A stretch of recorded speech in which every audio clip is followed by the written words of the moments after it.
Jérôme connaît déjà le premier effet qui se coule, le bonbon à la menthe qui rafraîchit. Et voici le deuxième effet qui se coule.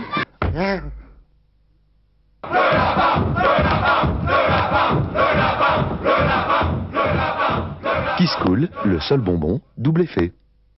Je peux même pas compter le nombre de fois où j'étais tellement incompris par des gens.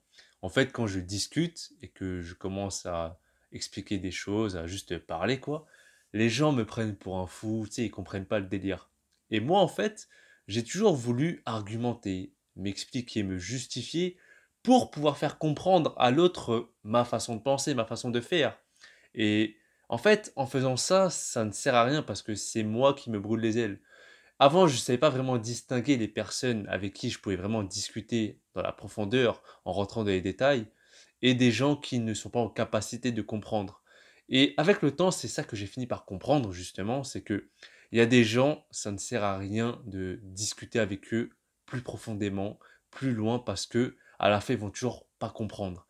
Et même, ça va même faire l'effet inverse, plus on va expliquer des choses pour qu'ils puissent comprendre notre façon de penser, moins ils vont comprendre.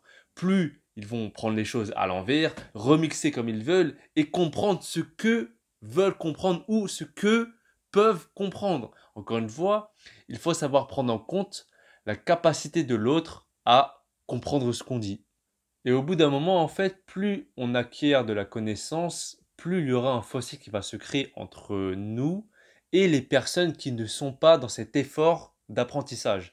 Dans le sens où plus on va apprendre des choses, plus on va se démarquer des autres, dans le sens où ils vont rester dans leur ignorance et même s'y complaire.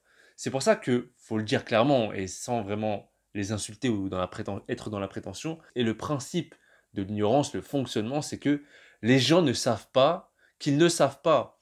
Et du coup, quand on va parler avec eux, au bout d'un moment, quand on va leur parler de choses qu'ils ne comprennent pas, eh bien c'est toi qu'on va prendre pour l'idiot. C'est de toi dont on va se moquer. Parce que tu es là, en fait, tu leur expliques des concepts et ils sont là à rien capter. Ils vont dire, mais de quoi tu parles? T'es bête ou quoi? Et ils vont même remixer les choses parce que ils comprennent pas tout simplement. Et c'est ça qui est fou en fait, c'est ça qui est drôle.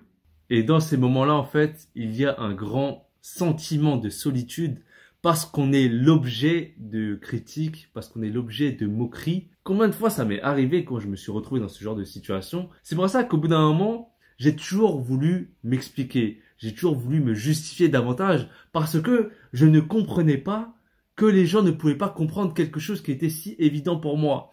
Mais avec le temps, en fait, j'ai fini par me dire que, en fait, ça sert à rien de discuter plus parce que c'est mon ego qui est mis à l'épreuve.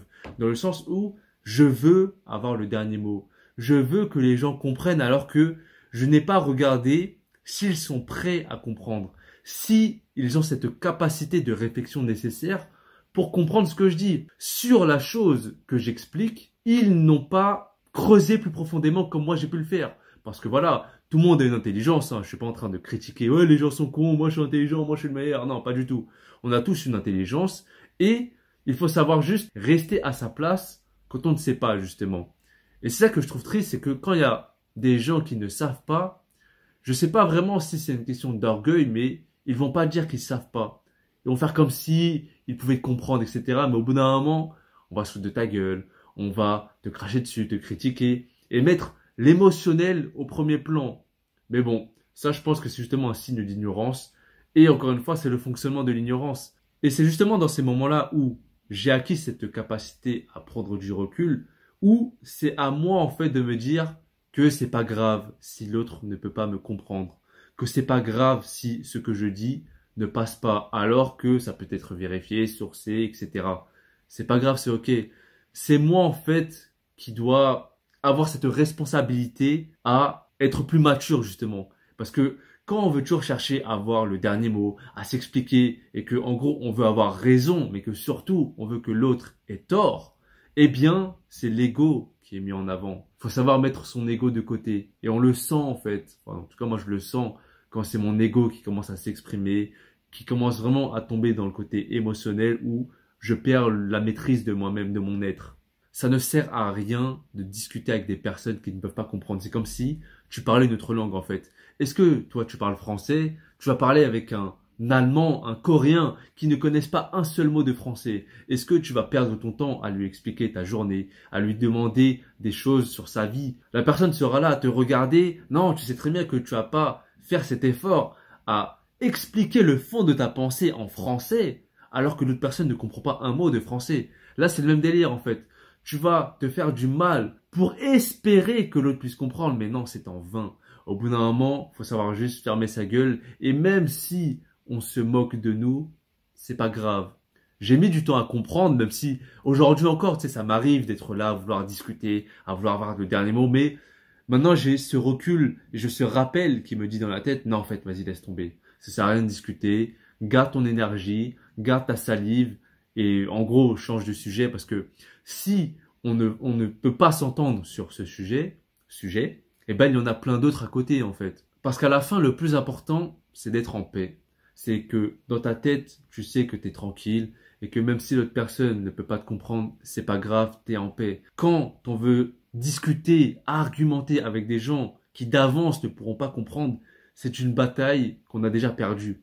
Et dans cette bataille-là, en fait, le plus qui perd, eh ben, c'est nous. Encore une fois, l'autre personne ne sait pas qu'elle ne sait pas. Mais dans ce cas-là, on sait qu'elle ne sait pas. Donc, l'autre personne va nous emmener dans un combat qu'elle est sûre de gagner, en fait. C'est une défaite assurée pour nous. Pourquoi continuer de jouer? Pourquoi continuer de se battre? Ça ne sert à rien. Je préfère qu'on me prenne pour un con, même pour un fou, pour un marginal, le mec chelou, le mec, voilà, bizarre. Et à la fin, je suis en paix, plutôt que je suis là à m'embrouiller, à vouloir, encore une fois, avoir le dernier mot. Et même à la fin, tu n'auras jamais le dernier mot parce que dans ce cas-là, les gens sont tenaces en fait. Quand ils ne le savent pas et qu'au bout d'un moment, ça part en embrouille. Je sais très bien que tu ne pourras pas placer le mot de la fin. Au bout d'un moment, il en faut bien un qui part. Il en faut bien un qui ferme sa gueule. Et encore une fois, je pense que c'est un signe de maturité de savoir fermer sa gueule au bon moment. Même si sur le coup, voilà, en fonction du sujet, on peut avoir raison. Il y a des moments où même si on a raison, il faut savoir fermer sa gueule. Et si on se fait autant du mal à vouloir expliquer des choses aux autres, c'est parce qu'on a des attentes envers eux. Ça aussi, ça fera l'objet d'une autre vidéo, mais dans le sens où on s'attend à ce que les gens puissent comprendre ce qu'on dit. Et vu qu'ils ne comprennent pas ce qu'on dit, eh bien là, on a la haine. Eh bien là, on est en colère. Eh bien là, on se dit, putain, les gens, c'est des cons, etc. Mais non, c'est juste que ils n'ont pas pris le temps d'apprendre. Ils n'ont pas cette capacité à comprendre tout simplement sur ce sujet-là, encore une fois, parce qu'on peut apprendre de tout le monde, on peut s'inspirer de tout le monde, et c'est pas parce que sur ce sujet qu'on développe, là je dis ça mais c'est vague, tu vois, mais tu vois un peu le délire, c'est pas parce que sur ce sujet, l'autre personne ne nous comprend pas, que on va en faire une globalité, une généralité, en disant que cette personne est conne. Non, il y aura des choses où elle pourra nous enseigner, on sera là en train de l'écouter à fond, etc. Mais le fait d'avoir des attentes envers elle sur un sujet précis qu'elles ne peuvent pas comprendre, eh bien, les attentes, c'est propre à chacun, c'est propre à soi-même. Dans ce cas-là, c'est la responsabilité qu'on a qui fait que les choses vont se passer de telle manière ou de l'autre. De telle manière dans le sens où on va continuer à se battre dans une bataille déjà perdue d'avance, ou changer de sujet et parler de choses qui peuvent nous ressembler, qui vont permettre d'avoir une ambiance plus saine. Et j'avais fait une vidéo sur la solitude dernièrement qui a pour titre La solitude et ses pièges. J'avais épinglé un commentaire en fait qui me disait que en gros je connaissais pas la vraie solitude dans le sens où j'étais jamais seul, etc. Bien sûr, c'est vrai, j'ai toujours eu des potes, etc. J'ai jamais été seul dans le sens où j'avais personne à qui parler. Mais ce sentiment de solitude quand tu parles avec des gens, t'es surtout en groupe, tu vois, et que t'es le seul qui est incompris, ce sentiment de solitude, comment on peut dire que c'est pas la vraie solitude? C'est pour ça que ce commentaire, je l'ai épinglé et il m'a fait rire, parce que je me suis dit, mais attends, le mec de quoi il me parle en fait? Genre, je connais pas la vraie solitude parce que j'ai des potes, etc. Mais quand t'es seul face à des gens et ils te prennent pour un ouf, ce genre de situation, je l'ai connu tellement de fois et ça m'arrive encore. Et c'est pour ça que encore aujourd'hui, je me retrouve à faire des vidéos sur YouTube. Parce que c'est le seul endroit où je peux dire des choses et j'ai pas à me soucier en fait et à me dire si les gens veulent me comprendre ou non. Non, je m'en bats les couilles, j'ai juste à balancer ça sur Internet. Et il se trouve que c'est là où les gens me comprennent le plus, justement, en profondeur. Parce que c'est des trucs que je vais pas exposer dans la vraie vie, que je vais pas exposer forcément à la première personne, même si c'est des proches, même si c'est des potes. C'est pas des trucs dont je vais parler, en fait. Et là, le fait de parler de ça aussi librement pour moi, à une certaine limite, bien sûr, eh bien, pour moi, c'est une grande satisfaction, c'est une grande liberté. Parce que je n'ai pas cette liberté dans la vraie vie, justement. Et c'est pour ça, si tu gardes des choses en toi, plus ce sera profond, plus il y aura un sentiment de solitude. Et ces choses que je n'expose pas dans la vraie vie, c'est ces secrets-là que je garde qui me font me sentir seul. Bref, pour en revenir à ces gens qui ne peuvent pas te comprendre, en fait, il faut se dire un truc, c'est que les gens vont t'entendre, mais ils vont pas t'écouter. Et vu qu'ils ne vont pas t'écouter, bah forcément, ils vont pas comprendre. En fait, les gens, ils vont comprendre ce qu'on leur dit qu'à la hauteur de leur propre compréhension. C'est-à-dire que plus ils ont été profonds en eux, plus ils vont te comprendre. Et donc, comme ils n'ont pas été profonds en eux, comment tu veux qu'ils te comprennent en fait? C'est pour ça que la connaissance de soi mène à la connaissance de l'autre. Bien sûr, on en apprend toujours sur les autres. Mais d'abord, si on apprend à se connaître intérieurement, eh bien c'est là qu'on commence à comprendre l'autre. Puisque, encore une fois, tout n'est qu'un, voilà, je me répète. Et je vais te mettre des photos juste là. La première, bon, c'est assez explicite, hein. C'est sur mon Instagram pour ceux qui veulent voir, Tony Koon. Eh bien, tu le vois. En gros, là, le mec, il est entouré par plusieurs personnes qui se sont pissées dessus. Et encore une fois, ils se complaisent de leur médiocrité. Et ils vont se moquer de la seule personne qui n'est pas dans la médiocrité. Et ce faisant, étant donné que c'est la pression du groupe, hein, la puissance du nombre, cette personne-là qui n'est pas dans la médiocrité, elle va se sentir exclue du groupe. Elle va se sentir mal parce que justement, étant donné qu'elle est seule à ne pas être dans la médiocrité, eh bien, elle culpabilise. Et là, tu as l'impression qu'il faut être dans la médiocrité pour se plaire en fait et être avec les autres. Mais au bout d'un moment, il faut se poser la question, est-ce que j'ai envie d'être médiocre comme les autres et être entouré, avoir la puissance du nombre, ou est-ce que j'ai envie d'être seul, ne pas être dans la médiocrité, mais justement être seul? Et là, c'est vraiment une question de mental, ce qu'on choisit. Personnellement, la plupart du temps, si je veux rester dans mon délire, eh bien, je dois passer du temps seul. Maintenant, comme tout être social, bien sûr que j'ai besoin des autres. Mais au bout d'un moment, quand je vais vouloir parler de choses qui me semblent importantes, qui me semblent profondes, et qu'il n'y a personne pour comprendre ce que j'ai à dire, eh bien, je préfère les garder pour moi, tout simplement.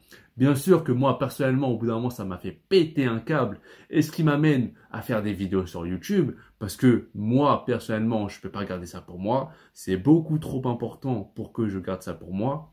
Mais en tout cas, le délire est là, c'est que j'ai pas envie de me forcer à être ce que je ne suis pas, pour être entouré par les autres. Parce qu'au bout d'un moment, je vais péter un câble, tout simplement. Et la deuxième image, pareil, hein, sur mon Instagram, là tu vois un mec qui a apparemment lu beaucoup de livres, hein, a acquis beaucoup de connaissances, et juste tu le vois son expression du visage, il est blasé le type. Parce que là il doit parler d'un sujet, et l'autre, la personne qui n'a rien dans la tête, qui n'a même pas lu de bouquin, qui n'est même pas informée, qui n'est même pas éduquée, elle se permet de parler, de dire des choses qu'elle ne comprend même pas, hein, tout simplement. Et c'est là que tu vois justement le côté émotionnel. Je pense que moins on sait des choses, moins on a de la connaissance, plus on va laisser place à l'émotionnel. Alors que d'autres personnes, hein, quand ils vont acquérir assez de connaissances, de sagesse, etc., eh bien ils vont rester calmes, stoïques, parce qu'ils savent de quoi ils parlent justement.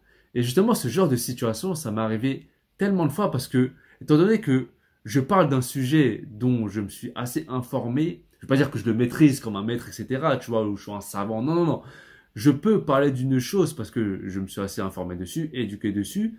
Et je serai face à quelqu'un qui n'a aucune idée de quoi je parle. Eh bien, c'est pas moi qui vais m'énerver, en fait. Ce sera l'autre personne en face qui va céder face à l'émotionnel. Et dans ce cas-là, en fait, soit bah, je rentre dans son jeu où je vais commencer à m'énerver et chercher à avoir le dernier mot, soit je vais juste être un petit peu plus mature et juste lui laisser avoir le dernier mot, lui laisser le plaisir, la satisfaction d'avoir le dernier mot, mais dans les coulisses, je sais très bien que, voilà. Et c'est pour ça qu'avec le temps, je finis vraiment par comprendre que c'est la meilleure chose à faire. même si je sais que, voilà, dans les faits, j'ai raison, eh bien, je préfère dans la forme laisser l'autre penser qu'il a raison parce que ma paix intérieure est beaucoup plus importante. Je m'en bats les couilles en fait de ce que l'autre personne peut penser tant que je suis en paix. Si je dois me rabaisser à son niveau, à être là, à crier, à être là, à vouloir convaincre l'autre, donc vaincre le con, eh bien j'aurais perdu en fait. Encore une fois, si je rentre dans ce jeu-là, c'est une bataille que je perdrai d'avance. Et ça, j'ai pas envie. Je vais finir par deux citations. La première, c'est de Confucius. Si vous refusez d'instruire un homme qui a les dispositions requises, vous perdez un homme. Si vous enseignez un homme qui n'a pas les dispositions nécessaires, vous perdez vos instructions. Un sage ne perd ni les hommes, ni ses enseignements. En fait, il faut comprendre déjà la première partie. Si vous refusez d'instruire un homme qui a les dispositions requises, vous perdez un homme. Dans le sens où il y a des gens, ils auront les capacités nécessaires pour comprendre ce qu'on dit. Mais en refusant de leur, je vais pas dire de leur apprendre des choses, mais juste de discuter avec eux, eh bien on va perdre cet homme-là. Et la deuxième partie, c'est celle qui nous intéresse. Si vous enseignez un homme qui n'a pas les dispositions nécessaires, vous perdez vos instructions. Dans le sens où il y a des gens, ils n'ont pas la capacité pour comprendre. Mais nous, on sera là à vouloir leur expliquer les choses, à vouloir leur apprendre des choses. Mais non, dans ces cas-là, on va toujours péter un câble parce que l'autre personne ne peut pas recevoir ce qu'on a à dire. Elle va toujours remixer ce qu'on a à dire, les informations, etc. Et dans ce cas-là, l'apprentissage ne peut pas se faire en fait. Parce que on veut faire, c'est comme si tu veux faire rentrer un carré dans un rond.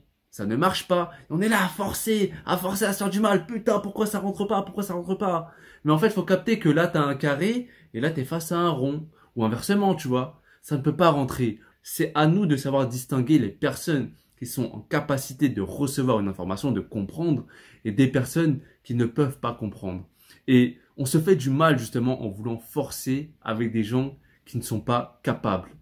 Et la deuxième citation, en fait, c'est un proverbe chinois. Je vais la décomposer en plusieurs parties. Celui qui sait qu'il ne sait pas, éduque-le. Qu'est-ce que ça veut dire? En fait, il y a des gens, ils sont conscients qu'ils ne savent pas. Et tu le vois en fait à travers leur curiosité. Tu vois qu'ils sont intéressés. Tu vois qu'ils posent des questions. Et dans ce cas-là, justement, tu sais que tu as en face de toi une personne qui est ouverte à l'information parce qu'elle est consciente de son ignorance. Et si elle te demande, c'est qu'elle pense que toi, tu détiens une information dont elle pourra en bénéficier. C'est pour ça qu'il y a le côté éduque-le. Encore une fois, on peut apprendre de chaque personne. Si tu poses une question à quelqu'un, c'est que tu es conscient de ton ignorance et tu es conscient que l'autre personne en face de toi peut t'apporter une information qui te fera grandir. Deuxième partie, celui qui sait qu'il sait, écoute-le. Il y a la citation, je crois que c'est de Platon, de Socrate qui dit « Je sais que je ne sais rien », très connu, etc.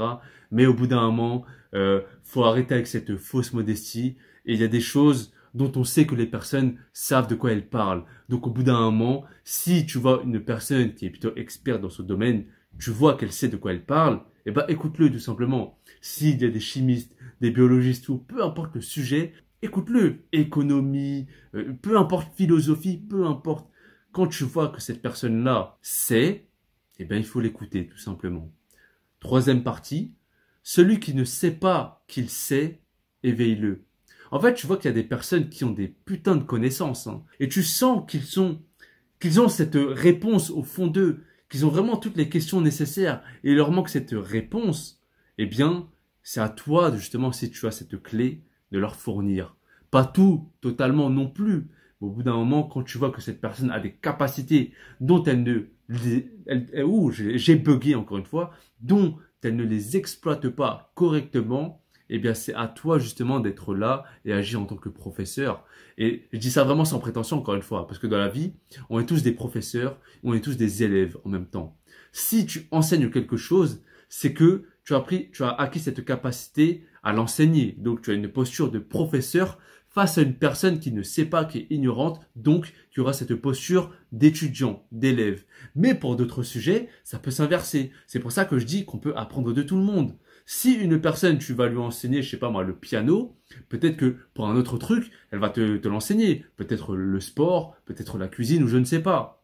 Mais en tout cas, quand une personne, elle ne sait pas qu'elle sait, eh bien, c'est à nous de la guider quand nous-mêmes, on a cette connaissance. C'est un partage. Et du coup, la dernière partie, celui qui ne sait pas qu'il ne sait pas, fuis-le. On en revient à cet être ignorant qui n'est pas consciente de son ignorance, tout simplement. Et il y en a beaucoup, en fait, dans ce cas-là, dans le sens où ils seront là à vouloir parler de choses dont ils n'ont même pas idée, dont ils ne comprennent rien, mais ils vont quand même vouloir se mettre au premier plan et expliquer des choses alors qu'ils n'ont aucune idée de quoi il s'agit. Et c'est très simple, hein. Ces gens-là, il faut les fuir. Et donc voilà, merci de m'avoir écouté. À la prochaine, merci à toutes les personnes qui vont sur mon Tipeee. Paix, rire, amour.